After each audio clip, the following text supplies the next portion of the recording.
रामचरितमानस में बहुत सारी चौपाइयां हैं, बहुत सारे दोहे हैं जो आध्यात्मिक पराकाष्ठा ऊंचाइयों को प्रदर्शित करते हैं, बताते हैं, लेकिन हम उसको समझ नहीं पाते हैं। रामचरितमानस में आया है कि कल युग केवल नाम आधारा, सुमेरी सुमेरी नर उतर पारा। कलयुग में केवल नाम का आधार है। जिसको नाम का आधार मिल गया, नाम जिसने प्रभु का जान लिया, उसका सुमिरन करके वह मुक्त हो सकता है। हम सभी लोग एक परंपरा में कोई राम राम कह लेता है, कोई राधे कृष्ण कह लेता है, कोई नमः शिवाय कह लेता है, तरह तरह की चीजें हैं। लेकिन वह बताया जा रहा है कि उस प्रभु का नाम जो जान लेता है, जो उसका जाप करता है, वो मुक्त हो जाता है। जो मुक्त होता है मरने के बाद मुक्त नहीं होता है। जो मुक्त होता है वो जीते जी मुक्त होता है और वो जानता है कि मैं मुक्त हो गया हूं। यहां तो एक अंधविश्वास है कि मरने के बाद लोगों को मुक्ति का भ्रम है लोगों में। ऐसा नहीं है। जो मुक्त हुआ है वो जीते जी मुक्त हुआ है। मरने के बाद पुनर्जन्म होता है, किसी को मुक्ति नहीं मिलती है। आगे चौपाई में आया है, वह नाम क्या है? नाम रूप द्वय ईश उपाधि, अकथय अनादि सुसामुझि साधि। उस परमेश्वर का नाम और रूप दोनों ही अकथनीय है। कोई इसको कह नहीं सकता, बता नहीं सकता। वो अनाज है। अनाज मतलब ये सृष्टि नहीं थी तब भी था। सृष्टि से पुरुष है, लगातार सृष्टि तक है वो। उसे हमें जानने की कोशिश करनी चाहिए। कह रहे सुसामुझि साधि, जो साधना करेगा उस केंद्र तक पहुंचेगा, वो जान पाएगा।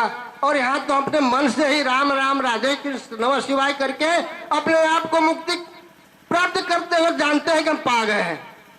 यह एक भ्रम है, भ्रम के सिवाय कुछ भी नहीं है। स्वर वेद में बहुत ही स्पष्ट शब्दों में बताया गया है कि नाम प्रणव है नहीं, रारा रंग रंग ना है। ओ हम सो हम क्षर बने, राम नाम सोई ना है। कुछ लोग कहते हैं कि भगवान का नाम ओम है। ईश्वर वेद कहता है भगवान का नाम ओम नहीं है। वह न रा है, न रंग है, न ओहम है, न सोहम है। फिर है क्या वो? नाम न क्षर बावन विषय, नाम लेख नहीं आए। नाम न बचन विलास में, नाम रूप नहीं पाए। और से लेकर ज्ञान तक जो 52 अक्षर है, 52 वर्ण है, उसका विषय वह राम नाम नहीं है। क्योंकि वो इन अक्षरों से लिखा नहीं जा सकता।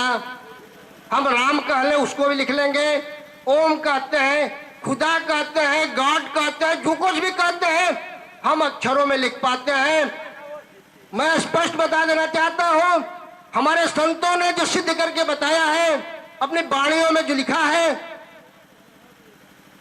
उससे स्पष्ट होता है वो परमेश्वर का नाम लिखा नहीं जा सकता है। वो व्यवहार में दिखाने लायक नहीं है, किसी को बताया नहीं जा सकता है। उसका कोई रूप नहीं है, कोई रंग नहीं है। वह तो अनुभव में प्राप्त होने वाली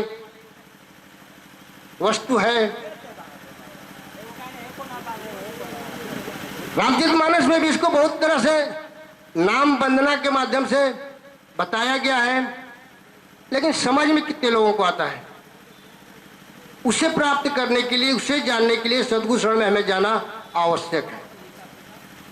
वह परमेश्वर इन दोनों आंखों से हमें दिखाई नहीं दे सकता। इन दोनों आंखों से हम उसके दर्शन नहीं प्राप्त करते पाते। इसके लिए हमें आध्यात्मिक अंतर यात्रा करनी पड़ती है। अंतर यात्रा करने के लिए हमें दिव्य दृष्टि की आवश्यकता होती है।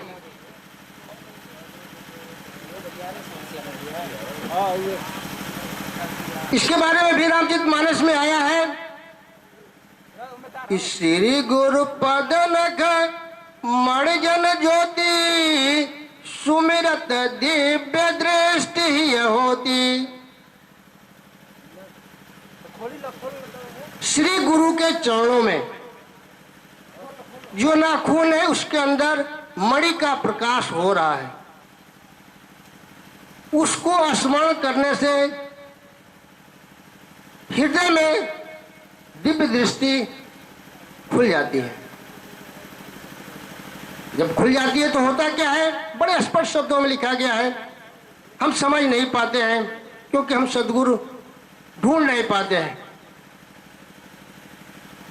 मिटाई मोह तम सो प्रकाशो बड़े भाग और आवै जासो। मोह मिट जाता है, आंख बंद करने पर जो अंदर अंधेरा है वो प्रकाशित हो जाता है, एक प्रकाश की किरण निकलने लगती है। और यह बहुत ही भाग्य से किसी किसी के हृदय के अंदर प्रकट होता है। जो सद्गुरु से अथाह प्रेम करते हैं उनके अंदर ये सारी चीजें प्रकट होती हैं।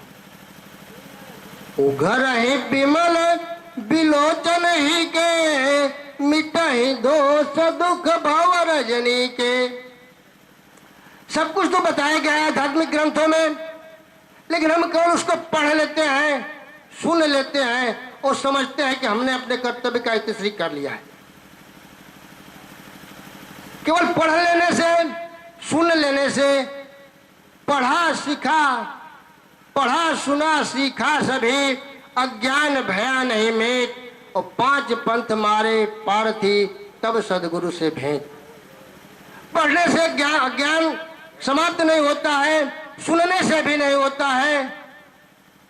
इसके लिए हमें साधना करनी होती है, साधना के धरातल पर उतरना होता है, और यह सदगुरु के आशीर्वाद से ही, उसकी कृपा से ही संभव है। इसके अलावा कोई रास्ता नहीं है। यदि कोई रास्ता रहा होता तो राम जैसे विष्णु के अवतार को गुरु करने की आवश्यकता नहीं रही होती, कृष्ण को भी गुरुओं के यहाँ जाना नहीं पड़ा होता। हम मानो अपने अहंकार में, अज्ञानता में कल भुकवा गुरु के पास चले जाते हैं जो स्वयं डूब गया है, जो स्वयं मुक्त नहीं हो रहा है, जो उस परमेश्वर के बारे में कखा गगा तक नहीं जानता है, उसके यहां जा करके, और हम जानते हैं कि हमने अपने जीवन को सुरक्षित कर लिया है, हम मुक्ति के अधिकारी हो गए हैं। हमें अभी सोचना होगा, समझना होगा, सत्संग में जाना होगा। धीरे धीरे हमारे अंदर ये चीजें आने लगेंगी। अब थोड़ा सा मैं वेद की एक ऋचा को और बताना चाहूंगा।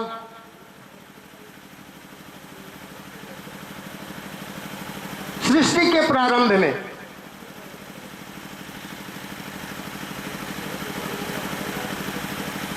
देव दानवों में युद्ध हुआ था, आप सबको कहानियों के रूप में पता होगा।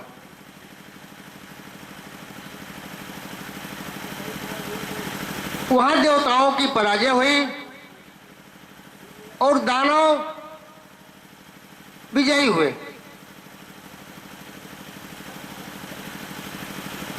दूसरी बार पुनः युद्ध हुआ जिसमें देवताओं को विजय प्राप्त हुई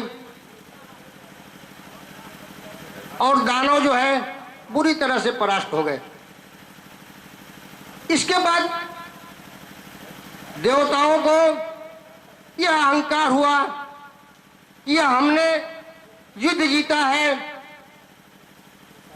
सभी लोग अपने अपने किए हुए कार्यों को सराहना करने लगे।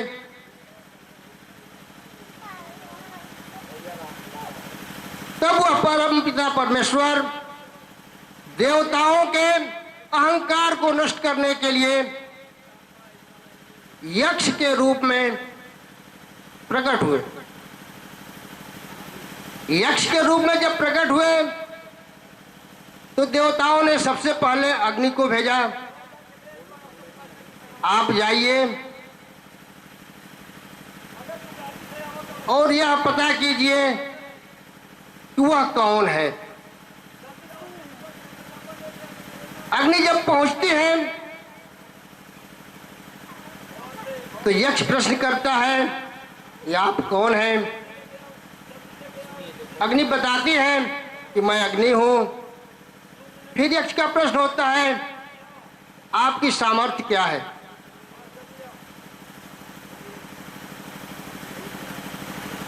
अग्नि कहती है कि इस धरातल पर जो कुछ भी है मैं उसे जलाकर नष्ट कर दूंगी, ये मेरी सामर्थ्य है। यक्ष कहता है कि तब तो भाई आप बहुत सामर्थ्यवान हैं। एक तिनका उठा करके यक्ष रख देते हैं और कहते हैं कि जरा उस तिनकों को जलाओ। अग्नि अपने पूरी शक्ति से प्रयास करती है लेकिन वो तिनका जल नहीं पाता है। फिर प्रणाम करती हैं और देवताओं से जाकर कहती हैं कि मैं उसे जानने में असमर्थ हूं। इसके बाद वायु को भेजा जाता है, आप जाइए पता कीजिए वह कौन है। पवन देव जाते हैं, यक्ष का वही प्रश्न होता है, आप कौन हैं, आपकी सामर्थ्य क्या है। वो अपना परिचय बताते हैं और कहते हैं कि इस धरातल पर जो कुछ भी है मैं उड़ाकर आसमान में फेंक दूंगा, ये मेरे अंदर सामर्थ्य है। फिर एक तिनका उठाते हैं और यक्ष रख देते हैं और कहते हैं कि जरा इस तिनके को उठाओ, उड़ा दो। वायु जो पूरी शक्ति से प्रयास करते हैं लेकिन वह तिनका टस से मस नहीं होता है। वे भी प्रणाम करते हैं और आ करके देवताओं से कहते हैं कि मैं उसे जानने में असमर्थ हूं। पुनः इंद्र को भेजा जाता है। इंद्र आते हैं और जैसे ही इंद्र वहां आते हैं एक बिजली की चमक सी होती है और वह यक्ष अंतर ध्यान हो जाते हैं। इसके बाद वह आदि भवानी के पास जाते हैं इंद्रदेव और पूछते हैं कि माते वह कौन था। आदि भवानी बताती हैं कि वह परम पिता परमेश्वर है जो सारी सृष्टि के आधार है, कारण है। और तुम देवताओं को जब यह अहंकार हो गया, ज्ञान हो गया कि मैं ही सब कुछ हूं, मेरे ऊपर कोई सत्ता नहीं है, मैं ही सब कुछ करता हूं, तो देवताओं के उस अहंकार को नष्ट करने के लिए वह परमपिता परमेश्वर यक्ष के रूप में आए। सबसे पहले यह इंद्र को पता चला, इसलिए इंद्र पूजनीय बने। आज भी रामचरित मानस चौपाइया कह रही है, आज भी सारे देवता उसी परमपिता परमेश्वर की आराधना करते हैं। रामचरित मानस में आया है कि तप बल ते जग सृजय विधाता, तप बल शंभु भय परित्राता। गलत हो गया, दोबारा सुन ले इसको। तप बल ते जग सृजय विधाता, तप बल विष्णु भय परित्राता, तप बल शंभु करे संहारा, तपते अगमन कछु संसारा। उसी परमेश्वर की आराधना भक्ति करके तपस्या करके ब्रह्मा के पास जो शक्तियां आ रही हैं उससे सृष्टि की रचना कर पा रहे हैं। उसी परमेश्वर की आराधना करके विष्णु के पास जो शक्तियां आ रही हैं पूरे विश्व का भरण पोषण कर पा रहे हैं। उसी परमेश्वर की शक्ति के आधार पर शंभु जो है अपने कार्यों को संपादित कर रहे हैं। तप के बल के आगे इस संसार में कोई भी कार्य ऐसा नहीं है जो संभव नहीं है। जो असंभव है वो परमपिता परमेश्वर का कार्य है। इसके अलावा जो भी कार्य है वो हमारे द्वारा तप के द्वारा संभव हो सकता है। इसलिए हमें सद्गुरु ढूंढना चाहिए, सद्गुरु के शरण में जाना चाहिए। इस मानव जीवन को बेकार हम न जाने दें, क्योंकि अनेक कल्पों तक हम 84 लाख योनियों में भ्रमण करते हुए मानव तन पाए हैं और फिर यहाँ हमने ईश्वर को प्रत्यक्ष नहीं किया। यदि परा विद्या का ज्ञान प्राप्त नहीं किया तो फिर हमें 84 लाख योनियों में जाना ही पड़ेगा। ये विधि की विधान है, यही व्यवस्था है। इसलिए हमें सद्गुरु के शरण में जाना है। इन्हीं शब्दों के साथ मैं अपने वाणी को विराम देता हूँ। धन्यवाद।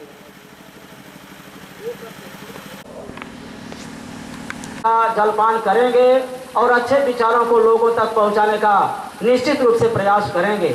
आज समय की मांग है, समय बिगड़ता जा रहा है, वातावरण में हवा और पानी की कमी होती जा रही है, मानव जीवन चौपट होने के कगार पर है।